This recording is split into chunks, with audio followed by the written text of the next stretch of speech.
Ok, alors on est live. Bonjour à Bonjour, tous. bonjour à tout le monde, j'espère que vous allez bien. Euh, donc pour commencer, on va... ce sera cette vie... Ouh, alors attends, hop, Qu'est-ce qu'il y a? pas comme ça, je vais couper, je m'excuse, j'avais le son à quelque part d'autre. Oui, c'est sympa de l'enlever. Voilà. Merci. Non, alors donc cette vidéo, elle consiste à présenter finalement une personne de l'équipe de Particl. Cette vidéo, elle sera en anglais. Je préfère déjà prévenir déjà les gens directement.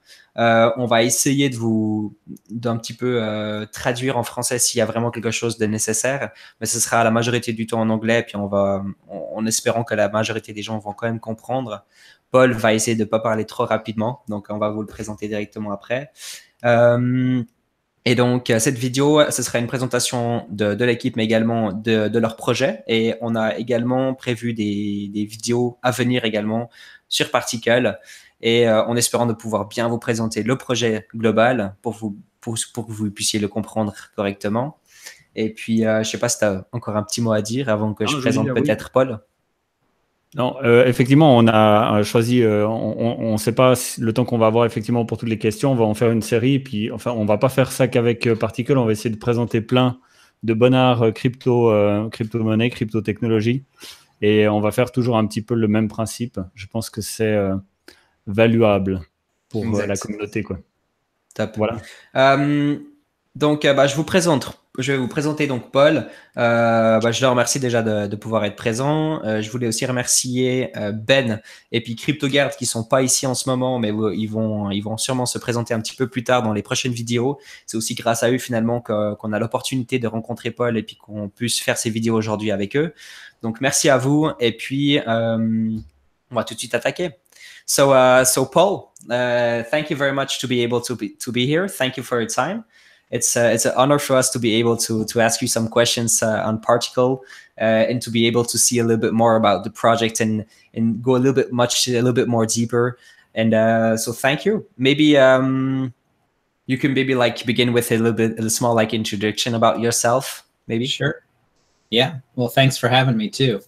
My name's Paul, and I work on the Particle project, and I just head up the marketing and kind of project strategy on the project. A little bit about myself. I've been in the crypto space since 2011, so a long time. I think I started doing it as a hobby right when Litecoin started as its own little sort of altcoin.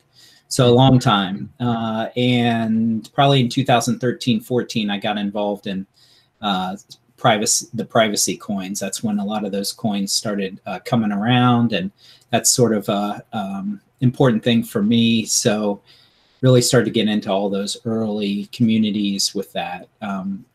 So that's sort of what led me into it. And, I was always a community member and tried to help out as much as I could and just really, it's fun, making money doing crypto, but it's also fun sort of building the foundation of this whole space. So I think even 10 years in, 8 for myself, but 10 years in for a lot of people, it's still, we're still at the ground floor. So I think, it's fun to work on, this stuff and know that it's hopefully having an impact on how we do life and what we do, in the future.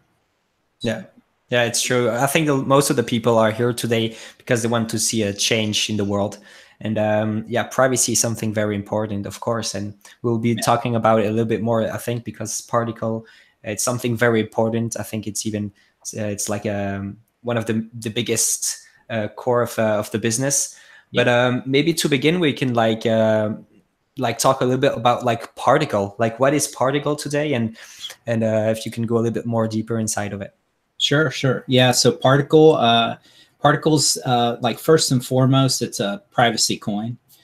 We started it in July of 2017. So it's been around about 18 months, 20 months or so. And the team that's been working on it, developing it, was previous. They've been in the space designing since around 2013 or 14. Working on privacy projects. So the biggest one was Shadow Cash back then. And we developed a bunch of stuff for that was like stealth addresses and different things that a lot of projects actually use now. It's all the original, our developers' code, and everything's open source. So, you know, a lot of the privacy that you see with stealth addresses and different things that we do in Particl, you know, was developed by our development team and used through a lot of projects. But the project itself, you know, first and foremost is a privacy coin. But we wouldn't have just made the project if that's what we wanted to be. There's a ton of really good projects and some that we have really good relationships with that are out there, and making just another privacy coin for the sake of, you know, saying we're the best, or, you know, trying to make something for the sake of it, you know, it just wouldn't have worked. So the vision of the project, I guess, is to create a whole privacy platform. So that's the big vision of the project. And what that means simply is like, you know, we kind of envision this whole independent economy. You know, Bitcoin's really good with giving everybody back control of their money. So it's a peer-to-peer, trustless, and there's no third parties that need to be involved, no third person or trust model like your bank, you know, or anything like that. It's just two people. But Particl, we're taking that to, you know, it's more than just being able to exchange money. Like if you're building an economy, it's about being able to sell stuff with crypto, buy stuff with crypto, earn it, and then, you know, trade it and all that kind of stuff. That's what kind of makes an economy. And so what we, you know, our vision is that private, you know, the part token would be fueling all of that, but basically creating a privacy platform. And the purpose of that is to make privacy focused, decentralized apps. So that's what we're sort of building right now. We're actually building the first one.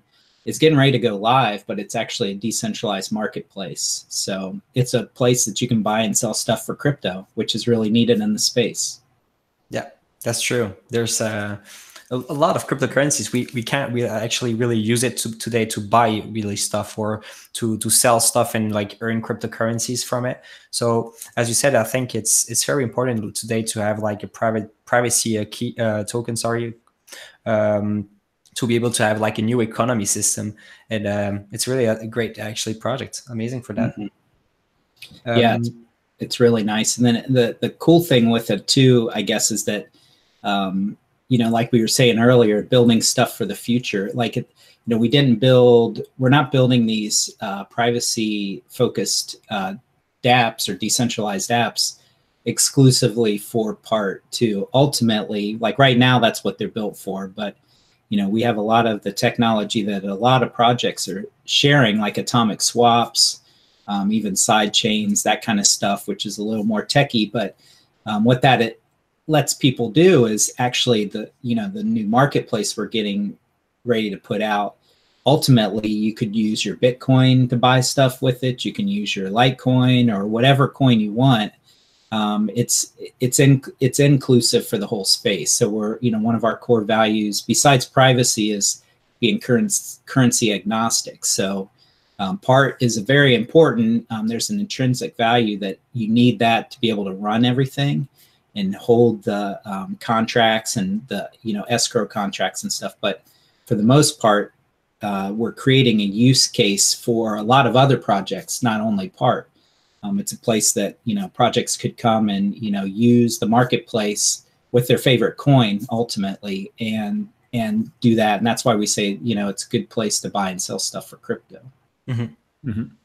Mm-hmm. And just on what you said just before, is your main goal actually to have one platform where all kind of business can come on the platform, or will it more be something like that on other websites we can people can pay with Particl on other websites as well, or other platforms, or will it more be like one platform from Particl self and that businesses can actually come on it?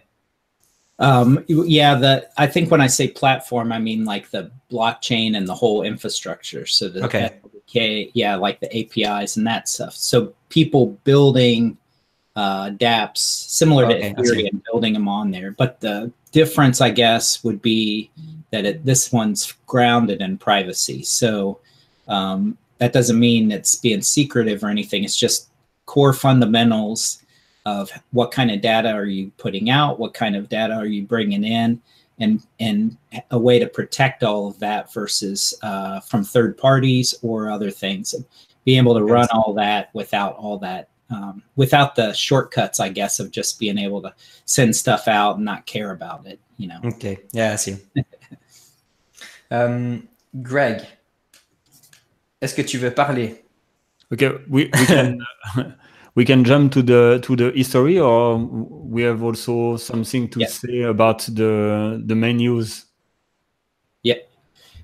Yeah, I can talk about the history a little bit of the project. Yes, I think we can. Maybe something kind of interesting is like who were actually like the people who like started with the idea of Particl, and maybe like also why the name Particl. That's maybe also kind of interesting sometimes. So okay.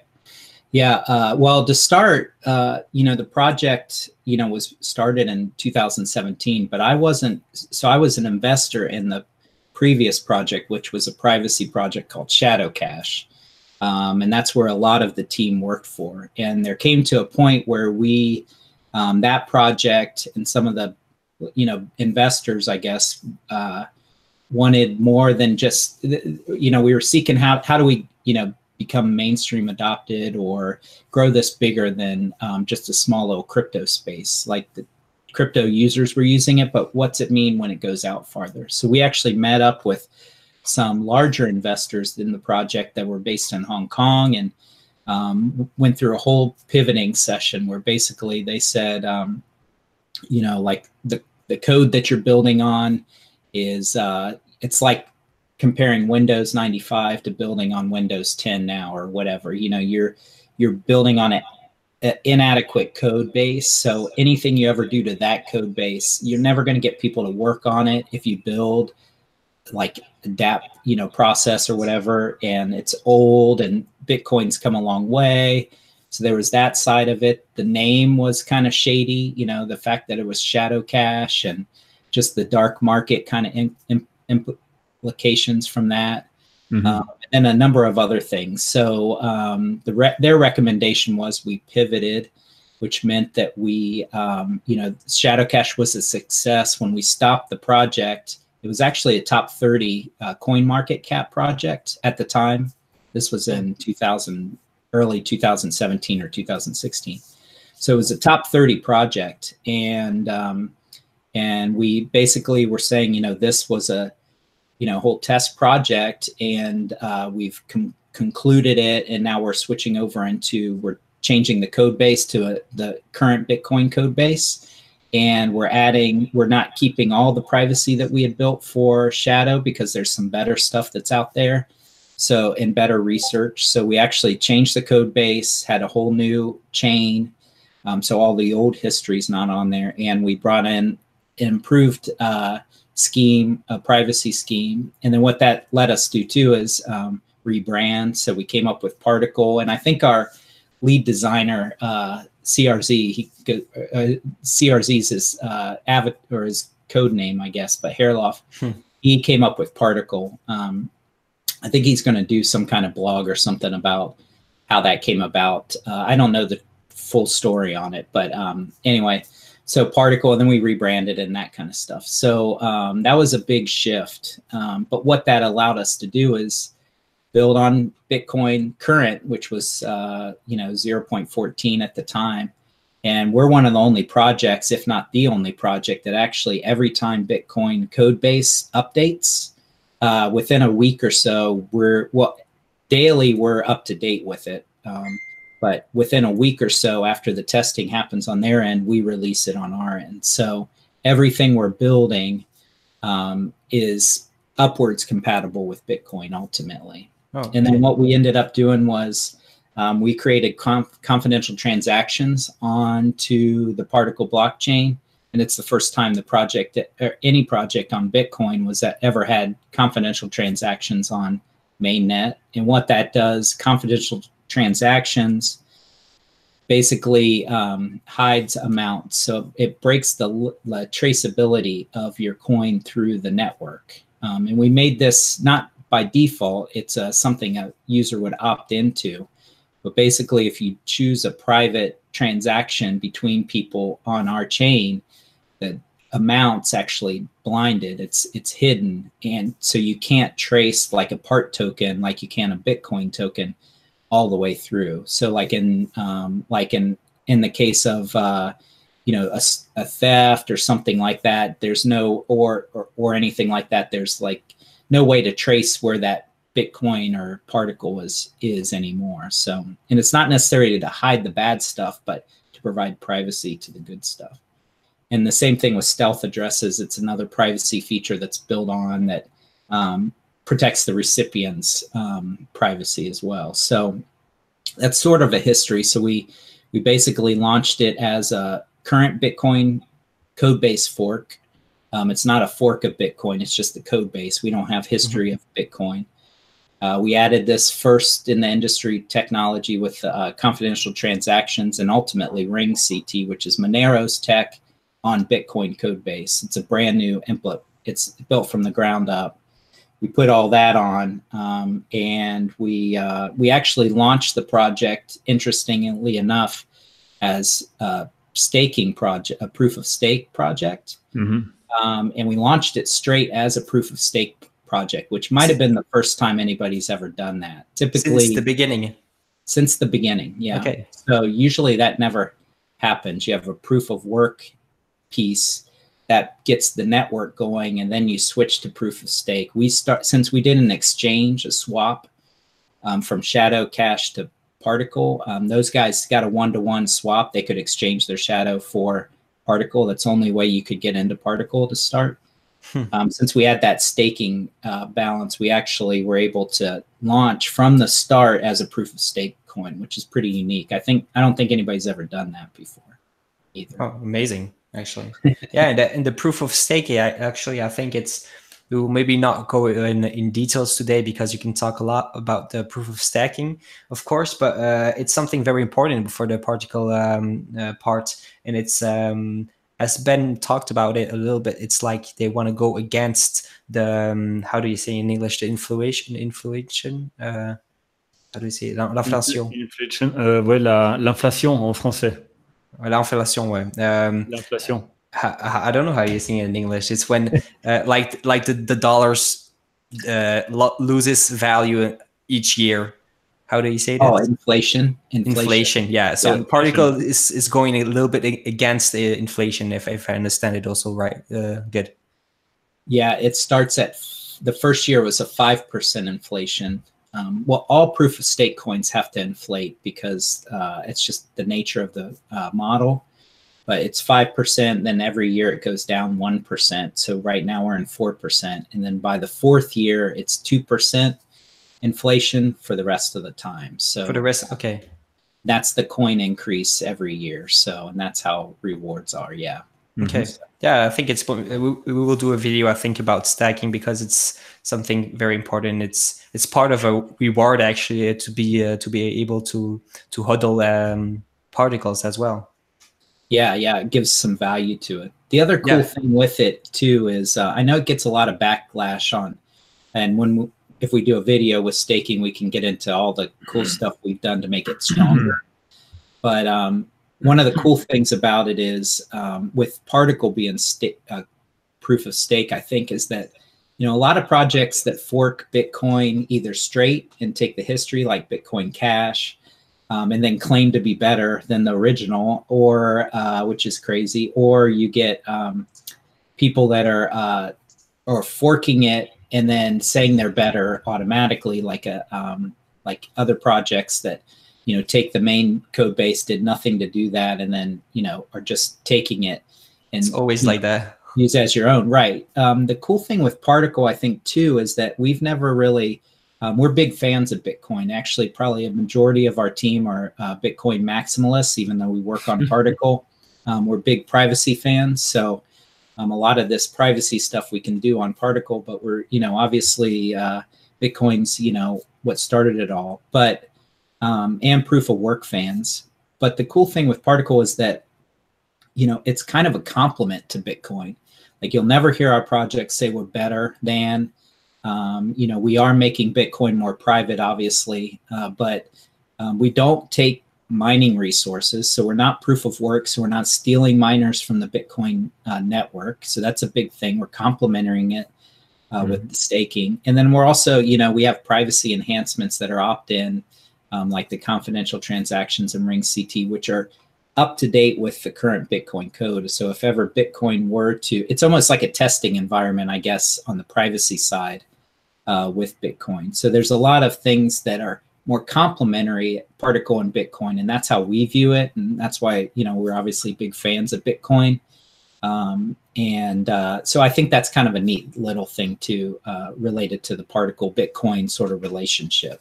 Yeah, it's cool. It's very cool because, as you said, there's a lot of people. Most of the time, is when they work in a business where it's proof of work, like a lot of business. But in some people working like in a proof of stake, they will always go against each other. They always say we are much better because of this. We are much better because of that, and they can't actually like agree, or like at least like agree to disagree. They can't do it, and they're way too focused on one thing. And so to be actually open-minded, that the team Particl is open-minded to work for proof of stake, but love Bitcoin, and also agree that proof of work is good, because it's both are good actually, but you have to explain it sometimes just better, and you have to understand it sometimes also better. But it's good that you have an open mindset for that. That's for sure. I don't know if it's too much in details because we're talking about stacking, but it's maybe also a little bit personal. But how does it work? Like if someone has like a big amount of particles in percentage of the amounts that's only on the markets, can it be like centralized or something, or is there people? How do I say it? If someone has like 20% of the particles, is it a little bit centralized or not? Does he have more power?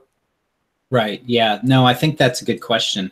And, you know, it's and same with our staking pools, which just came out, which actually could theoretically add more centralization to the project if enough coins were inside of it. But yeah, it doesn't affect the amount of, in general, the way the algorithm works is that person's not necessarily getting more stakes compared to everybody else. There's like, ultimately, you know, it should average out that whatever the inflation rate is, everybody gets that, say 4% on average. But there is some features in Particl where a person with that amount, or has access to that kind of amount with friends or whoever, could potentially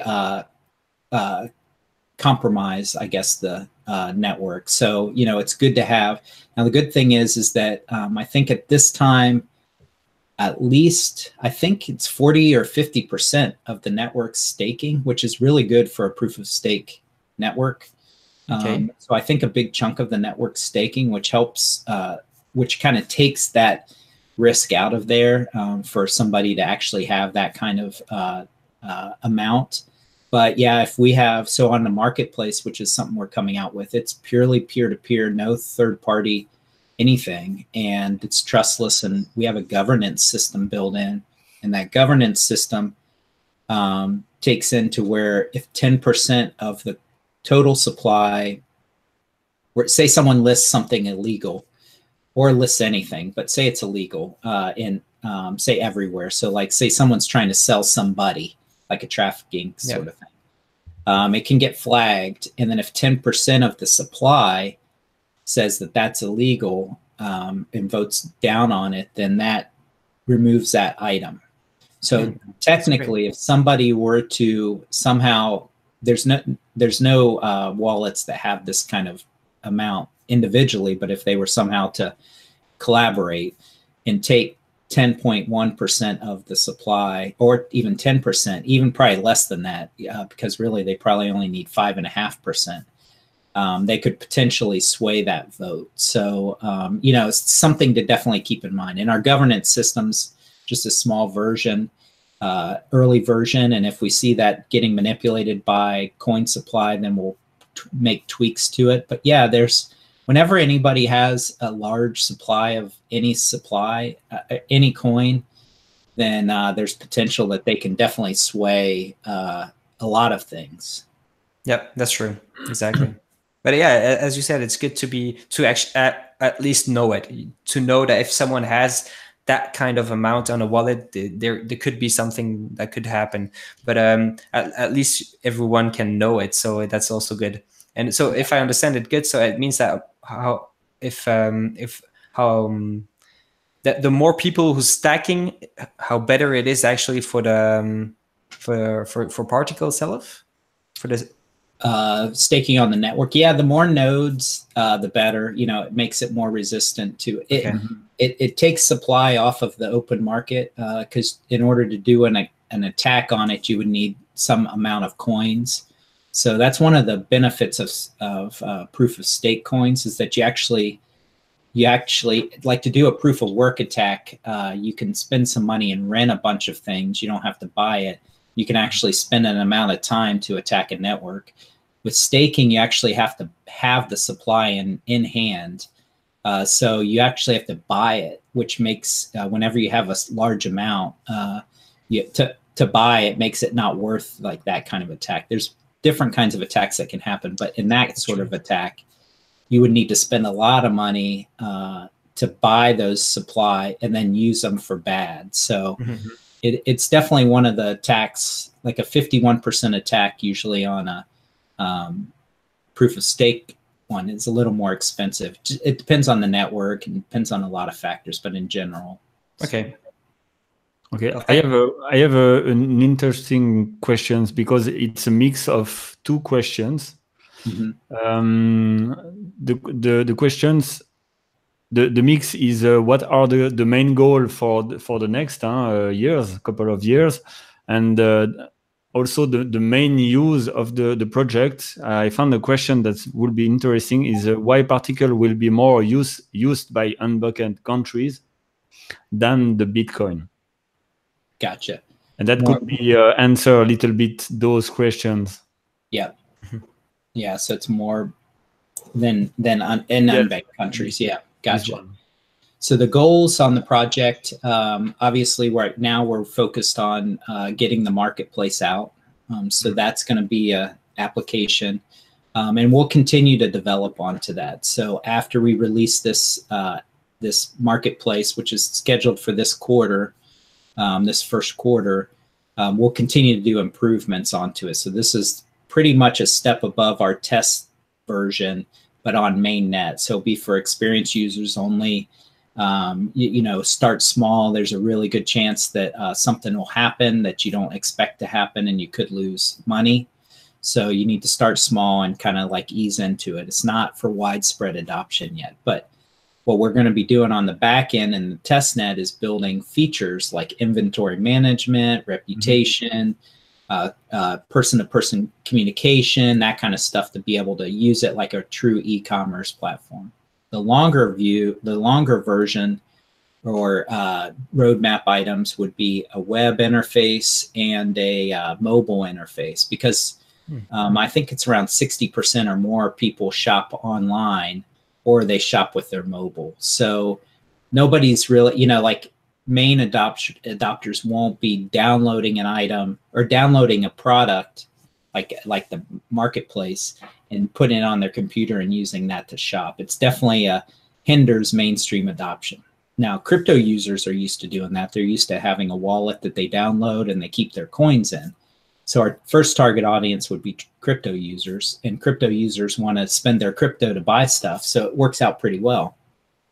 But if we were going to do normal, you know, non-crypto folks and really use this as a true alternative to online shopping, then you're going to need a mobile app and a web app. So those are things down the road that ultimately that's going to be developed. So those will be the focus. And then on top of that too, just real quick, is we want this to be used by a lot of developers. And so we're developing an SDK kit, which is a software development kit. And that'll be able to, from then we could, you know, sponsor some hackathons. We can sponsor students that want to build apps for it, or other development teams. And then they can start making privacy focused apps either integrated directly into Particl or separate, but using the chain for verification or whatever like that. So the biggest things would be, enhanced use of the marketplace, and then some kind of mechanism to bring developers in as well. So those are the two big goals. And then your other question about why Particl will be used more by unbanked countries than Bitcoin, I think, is one of the cool things with the marketplace is that it has, like I said, it's peer-to-peer. So there's no third party that's used. So if somebody were to, say in a lot of banked countries, people use Amazon or eBay, or they have banks that they use, and that's pretty much a trust model. And even if you read, Satoshi Nakamoto's white paper, he talks directly about trust models, and the whole reason he made Bitcoin, or they made Bitcoin, was to break that model and truly use a peer-to-peer trustless model for banking. But he also mentions in there, commerce has the same trust model. So if you shop online, say if I shop on Amazon, which is pretty common, there's at least 4 other people that are involved in that transaction. It's not person to person. It's not me and you. It's me and PayPal or Visa, and then Amazon, and then you, and all those guys are involved. Yes, you have the company of the most rich people on the planet. Yeah. In between. Yeah. So, and then on top of that too, you have fees that are related to that, and you have your data that's being used. And then what we obviously see with what Amazon does is that they use that data to ultimately, they answer not to us shoppers, they answer to their shareholders. So their shareholders want more profit. And so what they're using is data to make algorithms to recommend what you want to buy, probably know you better than your friends know you. So, they use all of that to improve their shopping, and it improves the shopping. I mean, it's super easy to use Amazon, but at the same time, you may be paying more, and for vendors, for sure, it's a pain to sell on there, because they've been known to even take your if you're selling a successful product, all of a sudden Amazon sells it and you're competing with them. So back with unbanked countries, I think where this goes, where you're going with this is that, as a vendor, there's a lot of countries where they either don't have access to Amazon or eBay. They're creators, so they have supply of whatever. Maybe they make crafts, or maybe they make coffee, or maybe they make whatever. There's no real, typically their process is they sell to a middleman who gives them enough to get by, but then the middleman's the one that's getting rich, and they're taking it to a bigger company. Like say if they're buying coffee, a farmer, would be selling it to somebody from maybe a nearby city and selling it for, they're selling their goods, so they're paying their bills, but then that person's taking that and selling it to, say, Starbucks, and making a lot of money in the process of doing that. Mm-hmm. With Particl, it takes out that middleman, and it's a way for anybody pretty much, globally to be able to sell their goods on the marketplace and be able to, deal directly with people, ship it directly out. And you have little fee because there's no third-party fees. It's very minimal to be able to list stuff on there. And buyers end up saving money because they're buying it cheaper because there's no fee markup.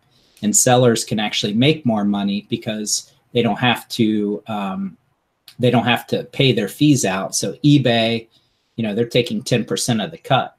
So they don't have to give that 10% cut out anymore. So, the buyers are buying cheaper and the sellers are selling or making more money. So I think both of those together, it's definitely an interesting dynamic. It'll be interesting to see it play out, but it's definitely a new option for people that either are on Amazon and want to make more money so they can use Particl as an option, or for unbanked places where there's no option. Now all of a sudden, hopefully they have a ecosystem where they could sell into. So hopefully that answers that, I think. Yeah. And also, as you said, I mean, does Particle actually, because when people will buy or sell stuff and will use Particle as currency, I mean, the data isn't like sold out like we have today, right? The data for using it? Yeah, like as you said before, like when you go on Amazon, like if I go buy a Mac or a book on Amazon, I can go on all other websites in the world, and I will have publicity on all the other websites, Right. And that's what people really don't like today. They hate to be controlled by the internet. I mean, today even Google can they can hear what we are talking about, and after they will make some publicity, they will then sell stuff like that because we know what we were talking about, and all that kind of privacy. I think it's something that we don't have with Particle, right? Yeah, right. Yeah, Particle is the only people that even know that something was bought or sold are the two people involved. So it's very private. Yeah, you won't be able to, and that's just in the main section of the marketplace. We're actually creating it's like a private markets, but it's, if you imagine like a big circle and then a bunch of little bubbles around it, it's like the open marketplace is the thing everybody will see. You can search it and see items, but we're gonna, not in this first version, but in the next version, we're gonna have a feature which is called private markets, or we may even call it bubbles or something, but it'll be a little ecosystem specific to, and there's an ID, and it's like an invite only sort of thing. So what happens in there, it'll have governance and everything in there, but it's pretty much like, say, if you had your own product line and you don't want it, you know, you don't want, say, competitors to know about it. You make your own storefront and you invite your customers in and they can shop your whole selection. But basically no one else knows that that's there, or that you sold anything, or that I bought anything, or that anything ever happened. So there's no data that's being broadcast like this person specific, this address likes TVs or likes Mac, and this is how much they paid for the Mac. Even our escrow ultimately won't have, like I said, with confidential transactions, it won't have the amounts. So people can't even guess that, okay, he bought either a pack of cigarettes or he bought a Mac, or, you know, you can kind of guess by amounts. So it is, yeah, it's very private and very, you know, keeps two people, you know, have the information, but nobody else really needs to know it. Exactly. We're not making a profit off of it. We're not even charging for it. It's free. It's open source. And it's just something we feel like everybody needs. So, you know, it's really needed, especially in the space. Like, you know, Totally one little side thing is, like, I guess that the cool thing with crypto is that you are in control, right? So you have your Bitcoin and you're in control. But the moment, right now at least, there's not very many options. The moment you want to buy something, you actually have to leave crypto. So you have to go to your bank, or typically, or you sell out and you cash it in for your fiat, then you can buy stuff on Amazon, or you can use your credit card. So you're actually giving back control.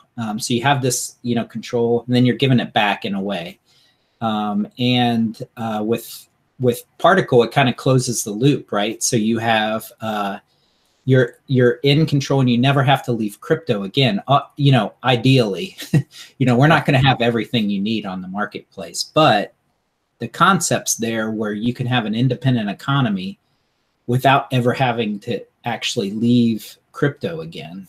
So, you know, there's something definitely exciting to myself about that, where I like the control that I get with Bitcoin. I hate getting out of Bitcoin, you know, and selling that when I need to use something. I'd much rather use my crypto to buy what I need when I need it, versus doing that, because every time I do, I lose fees. I'm putting it back into somebody else's hands. I may not, you know, a lot of banks block crypto users. I may not, you know, it might be a headache to get that back again or something. So, you know, it's definitely, I think the vision's solid. Like, we're on to something where you're seeing that with exchanges like Komodo, I think who you guys are fans of too, but you know, Komodo is doing a decentralized exchange, and it's the same thing. It's like decentralized applications are a great way to give users control. They should be in control of their crypto, and you should be able to use it without trusting somebody and the fear of them running away or using your data, like you said, to pitch me stuff that I don't want to. You know, I don't want to go to another website and see that there's Mac deals or whatever like that. Like, just let me, you know, surf in peace. Exactly. But you made a lot of great points actually here, because that's why also why we liked a lot of Komodo, because they're really focused on this the decentralized system. But what I do like with Particl here, it's that as you said before, today, I mean, more than 95% of the time, if you want to do something with your cryptocurrencies, actually, you will have to sell them and to have really cash and then use your cash. But there's two big problems there. The first one is that to do so, you will have to pay fees. You will have to, for some people, it's hard to get back to get some cryptocurrencies in some countries and stuff. But also those third companies, actually, like Coinbase, it's like almost PayPal. Those people also use our data, and that's the biggest problem for myself. I prefer to pay fees, but that the company doesn't have my data. I will pay for it. I mean, YouTube does it. You can pay YouTube Premium, and you don't have publicity. They will use still your data, but at least you don't see it. And people are ready to pay even more if you don't use their data or stuff like that. And today there's two major problems, is that not only you have to get out of cryptocurrencies, you have to pay fees and everything, but those companies also use your data, actually. So it's like it's a win-win situation for them, and it's a lose-lose situation, if I can say it like that, for us. So really, it's for me, the major thing actually with Particl is the data. I mean, if they can focus on to like promise and to like show people that buying and selling stuff without having data sold out to another company, because we will never know where our data is sold, of course. That's something very important. That's something I really like. Yeah. Okay, so really Anthony, cool. You are speaking too much. Yeah, sorry. Because we just want to speak a little bit about cold stacking, and that's an important point. Okay. For us. And can you explain a little bit what's cold stacking and how it works? Yeah. So cold staking, something that you know, Particl developed and designed, and we put that out last year, or 2 years ago, I guess, in end of 2017.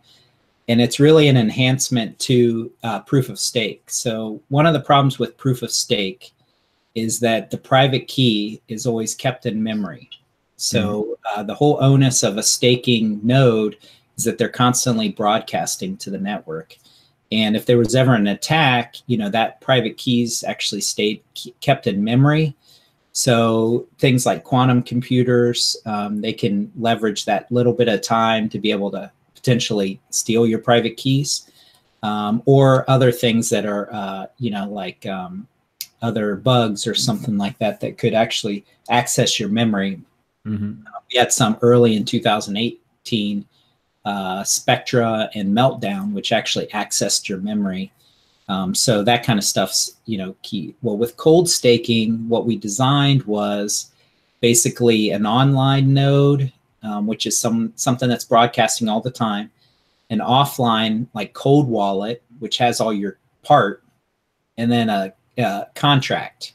So what it does is basically you can set up a contract between two nodes or two wallets. So you have one wallet that has all your part tokens in it. Typically that would be online and earn staking rewards, because you have to be online to get staking rewards on the Particl network. And then you have another node that's empty. It doesn't even have to be encrypted. It has nothing in it. And that's online all the time. So that can be as simple as a Raspberry Pi or like DigitalOcean VPS or something like that. So you have a wallet that has all your coins in it, and you have a wallet that's empty, and you form a contract between those where this wallet that's empty doesn't hold any of your coins. It doesn't know the private key or anything like this from this wallet, but they're going to stake on behalf of all the coins in here. So it's a contract between them. And what you can do is once all those coins are, not accumulated, but this always stays empty. But this basically has, once it has all the coins, once it knows all the coins that are in there, I guess, once it has the full balance in being able to be used, even though there's 0 coins on it, you can take this wallet offline. So you can have your coin wallet that has all your coins in it, your wealth can be offline, sitting in a drawer. It could be on a ledger. Actually, we can do this with a ledger wallet, which is really secure. And this online node stays online all the time, and it just broadcasts to the network. So even if the private key on this one was compromised, all they're going to get is 0 Particl. There's nothing to it. So all your coins are safe from that. And that's basically what cold staking is. It's a super secure way to hold your coins offline, but also participate in the network. Yes, you can vote through that and everything. So hopefully that was kind of made some sense, I guess, through there. Yeah, of course. Is it oh, sorry. No, vas-y. Is it a little bit like a Neo, for example, the Neo coin? Because you have something like cold stacking now, because you don't have to let your wallet online active. It's different. I think. What? In order to get the rewards. I'm not as familiar with their system. Is it a masternode system? Sometimes masternodes are set up like that. I don't know exactly. It's also a stacking of, it's like your wallets that you can download, and you can put your Neos. You don't have to have like 1,000 Neos or something. You can have how much you want, and you can just stack them. But I don't know if it's exactly the same system than cold. You don't have to let it active online, but sometimes when you want your reward, you have to connect your wallet to the chain, and you get your gas. Gotcha.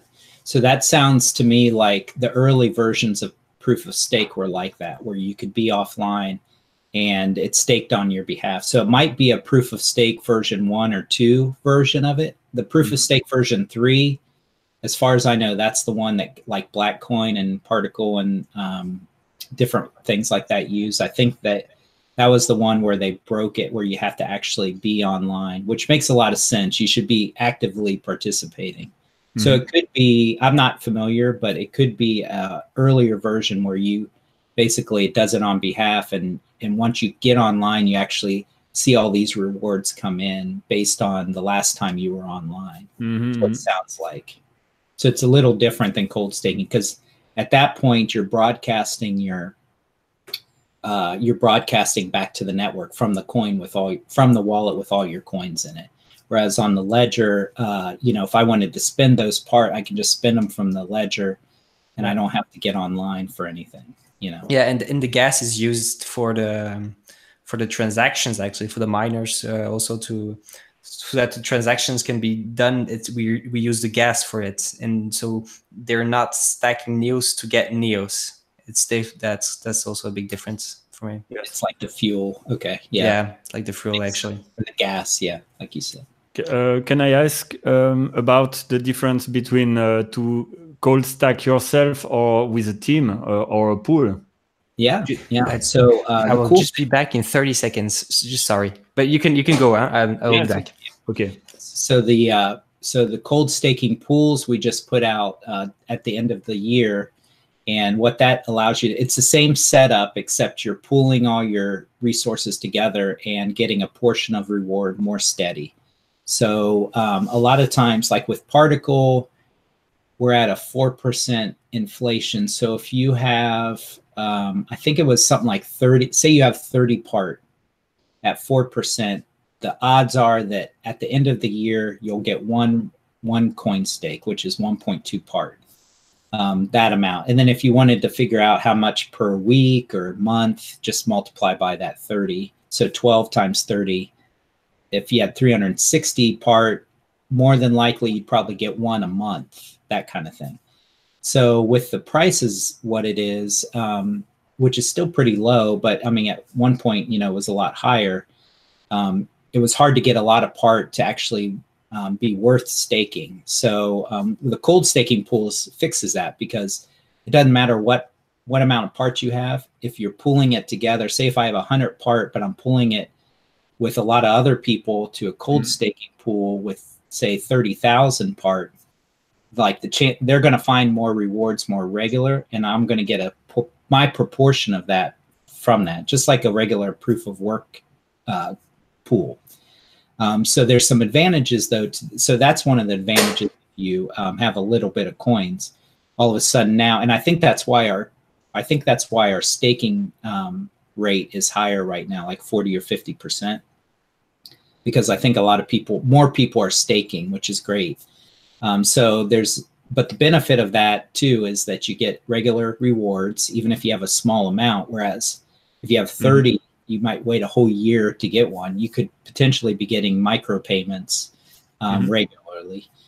And it's the same setup where your coins aren't online. You don't have to give your coins to the operator, the pool operator. None of that happens. Like, you can always stop whenever you want. And you're basically forming a contract instead of with your own wallet. You're forming it with a pool, and it's the same sort of setup. But there's you're always in control with that. So it's anonymous. You don't have to sign up. All you have to do is click to that pool and form that sort of contract. And then you can once your coins are 100% linked, you can take that wallet offline and, you know, put it in a drawer, and you'll be steadily getting coins into that. So it's similar. If you have a lot of coins, it's recommended, like say if you have 5,000 part or more, it's recommended that you run your own node just to help the network. But you could, you know, potentially run all your coins to a pool and just get steady rewards that way as well. Does that answer it? Okay. Thank you. I think it's probably enough. No, you don't know. Yeah, I just wanted to know for Paul, because there were a couple of questions. I just wanted to know, there was someone who saw that Particl was rated on 8 on 10 on a Coin Bureau, and wanted to know if there was any chance that Particl came on Binance. I know that's the kind of question to know, like, can I trade Particl soon or not? Yeah, sure. But yeah. Yeah, I can answer that. So we, like every project, we're getting, you know, inundated from people all the time wanting to add us. Typically that costs money. But the big focus we're doing is Binance, Coinbase, and Circle. And Circle and Poloniex are, you know, tied together. But Binance is actually one that they're in. We have an ongoing dialogue with those guys. And actually this week, we actually had 10 new questions from them. So they're constantly following our community. They're well aware of what we're doing in our development. So they're in our community because some of their questions are pointed from people asking them in the community, and then they want to know more information. So just this week, we had 10 more questions, and they're like, you know, get back to us within 48 hours with these answers. So we did that. And so that's a constant dialogue that we have. And hopefully that leads to being on being listed on their exchange. That would be great for liquidity. Liquidity ultimately with the marketplace is going to be key, because if you need to use part on the marketplace, until we bring other coins being able to be used on it, you know, we're going to be able to have that supply, or else it'll be super volatile. So having Binance's liquidity, or Coinbase, or Circle, or all three would be great. Related to the Coin Bureau, they did an interview with me maybe 2 weeks ago or a week ago. And so we updated a lot of information for them, and it's good to see that rating. I think compared to other coins, I actually was comparing it to some other projects, and pretty much everything that they're rating high like that, 4 out of 5 or 8 out of 10, are solid projects like Decred and different projects like that that are really doing solid work. So it's an honor to be, like, you know, rated up like that. I know Decred recently just got added to it. So hopefully that's positive that, you know, maybe they're moving in that direction. And potentially they might be waiting for this marketplace. Once we have the marketplace, might be the green light for them. So it'll be interesting to see. But yeah, they're definitely on our radar, and we're hoping we're on theirs. So yeah, exactly. Do you have like a link or something for the interview that you did with Coin Bureau? Yeah, I do. Well, we can maybe then put the link then in the description. It can be interesting for people to see it as well. So it's always great. I just also wanted to know one thing, but I forgot. So if maybe Paul, if you have something maybe that you would like to share in this video, because we will be doing more videos in the next weeks as well with Paul, I guess, but also with other people maybe who's going to join as well in the lives. But if you want to add something for this video, I don't know if maybe we missed something. No, I don't think so. I think one of the cool things everybody always asks us is when Ring CT. So we actually have Ring CT on our test net, which is the same thing Monero has, which is ring signatures and confidential transactions, which basically breaks the linkability. So you can't trace addresses. They're not linked anymore. And the traceability, which is what I said with confidential transaction, it breaks the amount.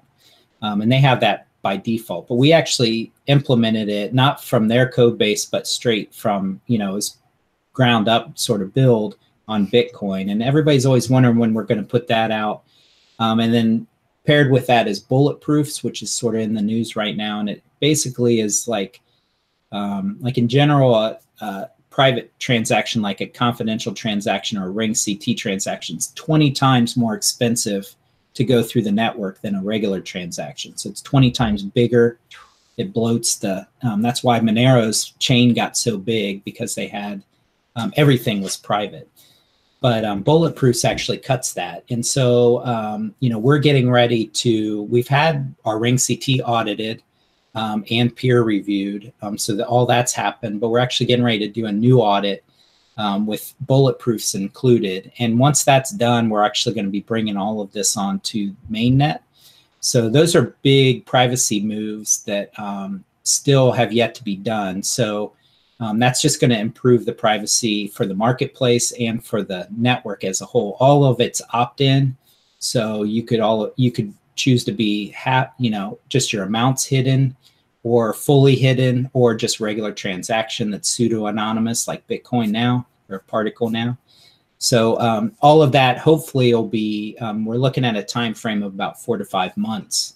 But it's one of the questions we get a lot of projects like, you know, just recently, I think there was some arguments about with Verge saying they're going to have Ring CT, and a couple other projects that have, like Veil, some privacy projects that have Ring CT. And when you look at it, they're just waiting for us to do it. We're doing the code review. We're providing all this stuff, and it's just the nature of the open source marketplace. But they're waiting for us to get done so that it fits in their roadmap to be able to put it onto their stuff. So it's sort of an interesting thing that I think to me, it validates the legitimacy of our development team, that we're not just copying code and forgetting about it. We stay up to date with Bitcoin. And on top of that, we're doing stuff that is going to help, you know, if they want to grab it, they can, but it's helping a lot of other projects, and it's helping us. And it's like real stuff. So to me, it's like, you know, I feel bad for the guys, because it's like 18 months of their lives that they're working on this stuff, and then nobody ever they claim it as their own. But you know, it's just a nice validation to it. So, but that's one of the things, like, I think we get asked a lot, and so future privacy enhancements are coming probably in the next 4 to 5 months, I would say. Related. That's kind of soon, actually. But I think it's very important, and that's also our kind of work. That's our job. It's to spread that out. It's to be able to actually show people that a copy paste is easy to do, and some people can work, as you said, a month and months, and sometimes years on a project or just a code, and that people can just after that just do a copy paste. I mean, for me, it shows the people how they work, it shows everything, but it's very important to show that to people, and to be able to prove also that it's Particl who did it and not Verge or someone else, and because that shows a lot about the team and the mindset of another team as well, who just does copy paste and wait sometimes on other people to do the work. I think that's important. Yeah. Well, it's pretty exciting. It'll be neat to see once it's done. Yeah, exactly. But it's soon, 4 or 5 months. In this space, it's like, I mean, we're already at the second month of 2019. Yeah, it will go very fast. We'll be at the end of the year, like in a couple of weeks. That's for sure. Well, Greg, I don't know if you would also to add something or not. No, I have to go to bed, I think. Yeah, I'm very tired. Yeah, no worries. But yeah, well, Paul, I wanted to say thank you very much for this first video. It was a real pleasure to be able to do this with you. Yes. I've and I think Greg as well, we've learned a lot in this video directly with you, so that's awesome. And if we can spread this kind of information with the most of the people that we can, even if it's French talking people, we will try to spread the word out. And thank you really for this time, and it was really a pleasure. Yeah, my pleasure too. I appreciate you guys having me on and look forward to more talks. Yeah, exactly. It's just the beginning of something big, I hope. Yeah. Great. Well, thank you very much. Merci beaucoup à tout le monde. Et puis, je vous souhaite du coup une très belle soirée. Et puis, on se voit tout bientôt dans les prochaines vidéos. Merci, Paul, pour tout. Yeah. Thank you very much. Goodbye. Bye. Thanks, guys.